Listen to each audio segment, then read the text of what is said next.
post 2 times a week. On Monday and Thursday at 6 p.m. Eastern Time. I recommend using headphones if you would like to hear the gentle mic brushing. Now let's get right to tonight's case. Tonight we are traveling to England. Shout out to all my friends in England. Now this video is an update to a video that I previously made on the murder of Brianna Ghey, which actually occurred in February of 2023. And I posted that video, I don't know, was it in December, or I think it was in December, I don't know, but I am going to link it right here. So if you have not seen that video, you might want to check it out first. It's gonna go into more detail about Brianna and about the actual murder. But as I said, this video is an update because they just had the sentencing earlier this month. So I am going to start out with a little bit of summary, and then I'll get to the new details. Okay, so Brianna Ghey was a 16-year-old British transgender girl. And in February of 2023, she was a year 11 student at Birchwood Community High School. Her mother revealed that Brianna struggled with her mental health, but there weren't a lot of good resources for her. Sadly, she faced years of transphobic harassment and bullying at school, and reportedly she had even been gang beaten. On February 11th, 2023, Brianna, who rarely went out alone due to her anxiety, she texted her mother and she said she was going on the bus to meet up with her friend. Now, when we originally heard the details of this case, we didn't know the friend's name and we referred to her as Girl X. But now we know her name is Scarlett, okay? And I'll get more into the details of Scarlett in a little bit. So she was meeting Scarlett and she was taking the bus. But sadly, later that same afternoon, Brianna was found with multiple stab wounds on a path in Culcheth Linear Park by dog walkers.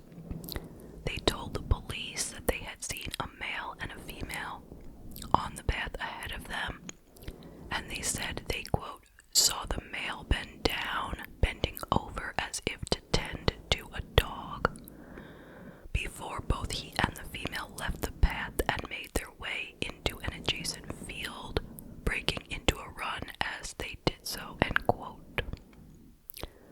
Emergency services were called at 3:13 p.m. and she was pronounced dead at the scene. She had been stabbed 28 times to the head, neck, back, and chest, and had bled to death. The next day, 2 15-year-olds were arrested and charged with her murder. They were not given bail, and they were placed in youth detention. They both pled guilty, and they went on to point the finger at each other.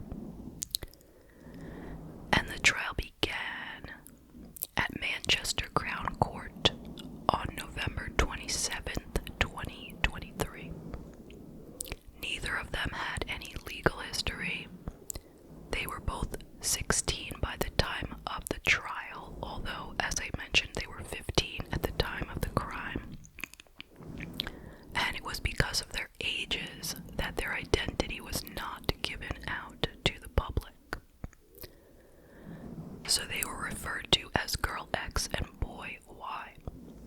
When the trial started, the judge informed the jury that Boy Y had been diagnosed with autism, ADHD, and anxiety, and Girl X had traits, quote-unquote, of autism and anxiety. Both were described as intelligent, high-functioning, and coming from normal backgrounds. So the trial lasted for 4 weeks, and on December 20th, 2023, the jury found the two guilty of murder, and the defendants were both facing a mandatory life in prison sentence. Okay, so now here is the update. At sentencing on February 2nd, 2024, the names of the killers were finally revealed. Scarlett Jenkinson and Eddie Ratcliffe. They were sentenced to life in prison, with a minimum of 22 years for Scarlett and 20 years for Eddie. Scarlett was given a longer sentence because the judge felt that she was the driving force behind the murder. The judge told the defendants, quote, "You will only be released if in the future it is decided that you no longer remain a danger." She told them that it was the decision for the parole board to make, and that, quote, "you may never be released," end quote. She said, quote, "I sentence you on the basis that both of you played a full part in killing Brianna, and both intended that she shall die." The judge described Brianna's murder as a, quote, "joint plan that you carried out together." She also condemned them both for lying to the jury throughout the trial, and she said to Scarlett, quote, "The primary motivation for Brianna's murder was your deep-rooted desire to kill. Your actions after the event confirm you enjoyed the killing. Taking all that evidence into account, this was a murder involving sadistic conduct," end quote. The judge believed that although Eddie was not the driving force, she said that it would be, quote, "wholly wrong," unquote, to suggest he was under Scarlett's control. The judge said, "I am satisfied that you are quite capable of holding your own views. In some ways, Scarlett looked up to you. She saw you as cleverer than her." The judge noted that Eddie had displayed hostility towards Brianna due to her being transgender, and had sent transphobic messages and had regularly referred to Brianna as it. The judge said, quote, "You both took part in a brutal and planned murder, which was sadistic in nature, and a secondary motivation was hostility to Brianna because of her transgender identity." The judge stated that she is keeping in mind the fact that both of them are young, and she told them that they, quote, "must be sentenced with the hope, if not the immediate expectation, that you can one day be rehabilitated, however cruel that may seem to those who have lost a loved one," end quote. It has been said that both of them sat without any emotion throughout the entire sentencing, and they have never shown any remorse. So now let's go on to talk a bit about Scarlett and Eddie. And let's start with Scarlett. So Scarlett Jenkinson came from a seemingly normal background. Her mother was a school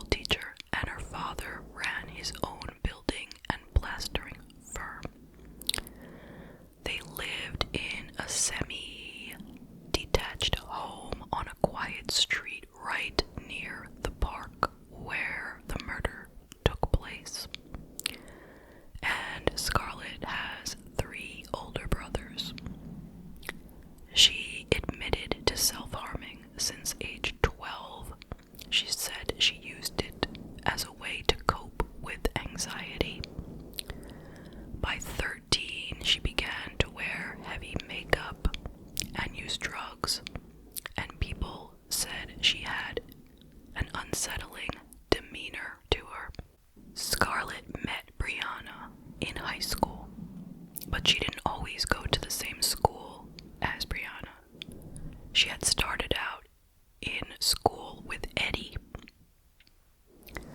since her earlier childhood.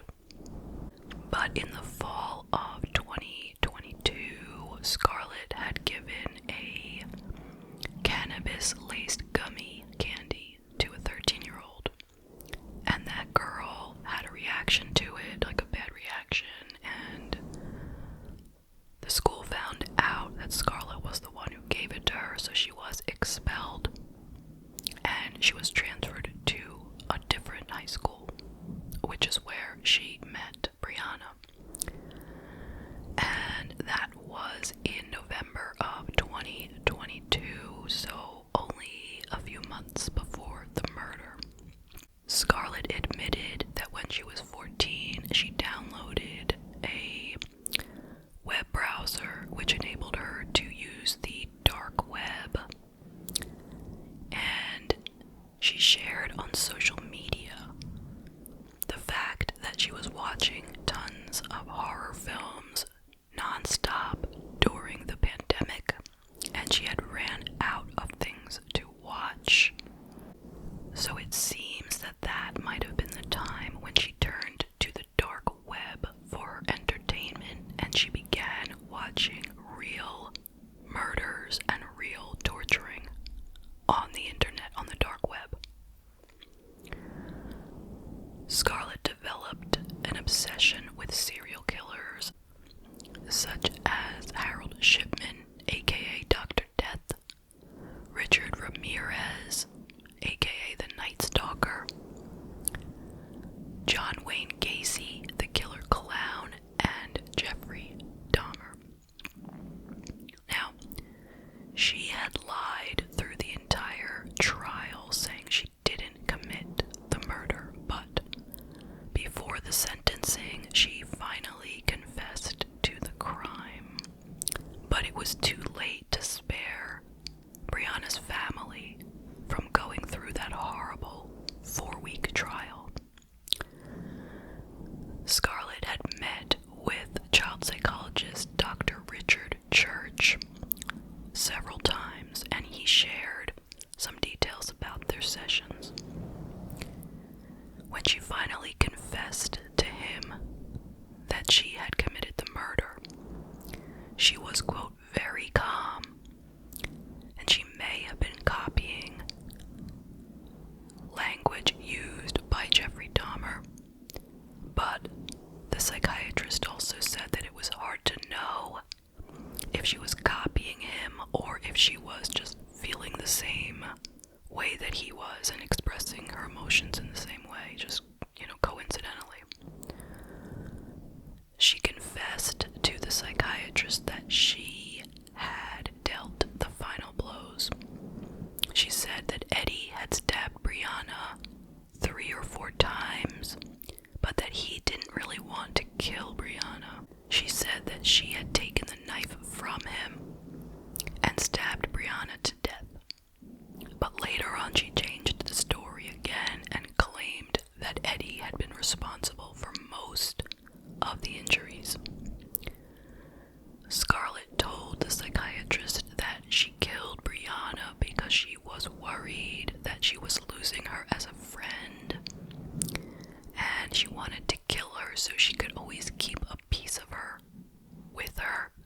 She said that she had intended on taking a piece of flesh off of Brianna during the murder or after the murder, but she never actually got to do that.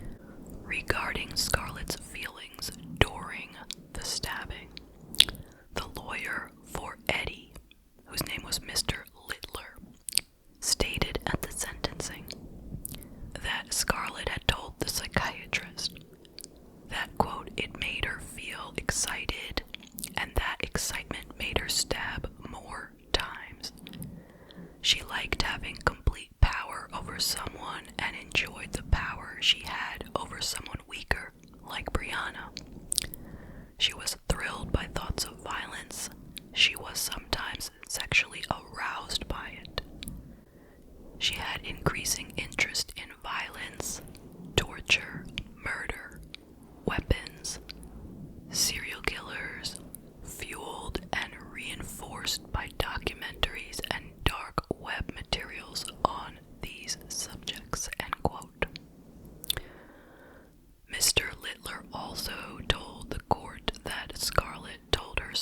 psychiatrist, quote, "I meant to get rid of the body. I was going to drag her into the pipe. Before I even got a chance to drag the body, someone was coming up the path. I was going to put her in the pipe. I saw it before. It's big enough to fit a person in," end quote. The psychiatrist reported that Scarlett did not actually have autism, despite her displaying some of the traits of autism. He said that she does understand how she affects others, but she, quote, "didn't benefit from the restraining effect empathy provides," end quote. Which means that, for example, if she was physically hurting someone and they are expressing to her that they are being hurt, she would understand that. But empathy would not cause her to stop inflicting the pain. He diagnosed her with conduct dissocial disorder with limited pro-social emotions. Now here is a quick definition of conduct disorder. It is defined as a group of behavioral and emotional problems characterized by a disregard for others. Children with conduct disorder have a difficult time following rules and behaving in a socially acceptable way. Their behavior can be hostile and sometimes physically violent. In their earlier years, they may show early signs of aggression, including pushing, hitting, and biting others. Adolescents and teens with conduct disorder may move into more serious behaviors, including bullying, hurting animals, picking fights, theft, vandalism, and arson. They often have other mental health issues as well that may contribute to the development of the conduct disorder. Dr. Church, her psychiatrist, said that anyone who will treat her in the future needs to be very experienced and not someone who would be, quote, "seduced" by her behavior. He also suggested that all of the depraved imagery that she saw on the dark web had likely desensitized her, which thereby, quote, "goaded" her into copying what she had seen. Now, let's move on to discuss Eddie Ratcliffe. He is the middle child of 3 siblings born to his parents, Kyle Ratcliffe, and his long-term partner, Alice Hemings. So I assume that Eddie's parents are not married, but they live together. That's my assumption. So Kyle Ratcliffe, the father, is employed as the manager of a truck company. He's also very interested in martial arts, and he is the director of a small gym. Alice Hemings, the mother, works as an online fitness and well-being coach and a ski instructor. It has been said that she has lost her job as a ski instructor since this crime. Eddie took part in one kickboxing competition in Jamaica in 2018 when he was 11, and he and his family enjoyed many skiing trips and weekends boating in the Lake District. About 1 year ago, which was before the murder, Eddie was a top student, and he was preparing to sit 9 GCSEs. His favorite subjects were science and math, and he hoped to study microbiology at university. A classmate of his stated, quote, "The school wanted all their younger students to look up to him. He was like a role model," end quote. A neighbor said, quote, Eddie has never been any trouble. You'd just see him walking past, minding his own business. There's plenty of kids on this estate who do cause trouble and torment people, but Eddie's never been one of them. What could possibly have been going on in his mind, end quote. Eddie was a loner, and he admitted that his years in school were not easy for him. He told the police, quote, everyone used to say I'd done stuff 'cause I didn't have any friends. No one could back me up, so I was told off. I say things that I don't actually believe 'cause I don't want to seem an outcast in the group, so I try to fit in, end quote. He had been close friends with Scarlett since age 11. As I mentioned, they had met in school. He would sometimes ask for her advice in social matters. For example, a little bit before the murder, he asked for her help in asking out a girl that he liked, because in his words, he was, quote, socially inept and too nervous to text her himself. So Scarlett talked him through what to write in the text. But they moved on to discuss much darker subjects, such as people who they had fallen out with and ways that they could torture and kill those people. Hours after the murder of Brianna, Eddie had returned back to the subject of the girl he liked and asked Scarlett if he should send a message to her because Valentine's Day was approaching. Now, even though he had never met Brianna before the murder, the language he used to describe her was very offensive. He often referred to her as it, asking questions such as, quote, is it a femboy or a tranny, end quote. He explained that sort of language by saying, quote, when I speak to my friends, like I think that we make jokes about gayness. I don't actually care if anyone is gay or not. With them, I make it seem like I do. It doesn't really affect me, end quote. After Eddie's arrest, his mental health seemed to deteriorate. He wound up having selective mutism, and he was unable to speak to anyone other than his mother. The jury was told that this was out of his control, and it was actually after his arrest when he was diagnosed with autism spectrum disorder, not before. His lawyer claimed that the reason for his silence might have been due to the shock of seeing Brianna getting killed. Each day at the trial, he would show up wearing a shirt and tie, carrying his Sudoku magazines, and he was accompanied by an appropriate adult, I'm not sure exactly who that would be, and 2 social workers. He was also given fidget toys as a therapeutic tool to keep him calm. And since he wasn't speaking, he was provided with an arrow pointer and printed cards with numbered options ranging from 1 to 5, with 1 being I'm feeling fine and 5 being I'm feeling poorly. Eddie Radcliffe is now being held at a secure youth accommodation unit where it has been said that he has been acting somewhat arrogantly. He's been complaining about the food and stating that the fruit is not fresh. I'm wondering if he is speaking that out loud or writing it.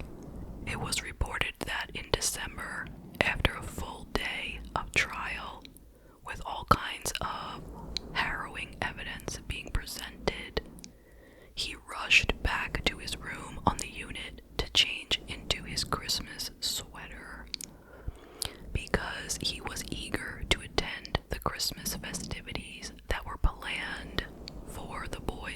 the unit that night. Before the trial began, he had spent the summer studying for 8 GCSEs. He is now studying for A-levels in physics, biology, chemistry, pure maths, and English literature. All the way through the trial and sentencing, Eddie has continued to proclaim his innocence, and he has kept to the story that he was urinating behind a tree while Scarlett did all of the stabbing. And that is the case. What are your thoughts? I will share some of mine. First of all, as I said in the previous video on this case, rest in peace to Brianna, and my heart goes out to her family and friends. Now, what do I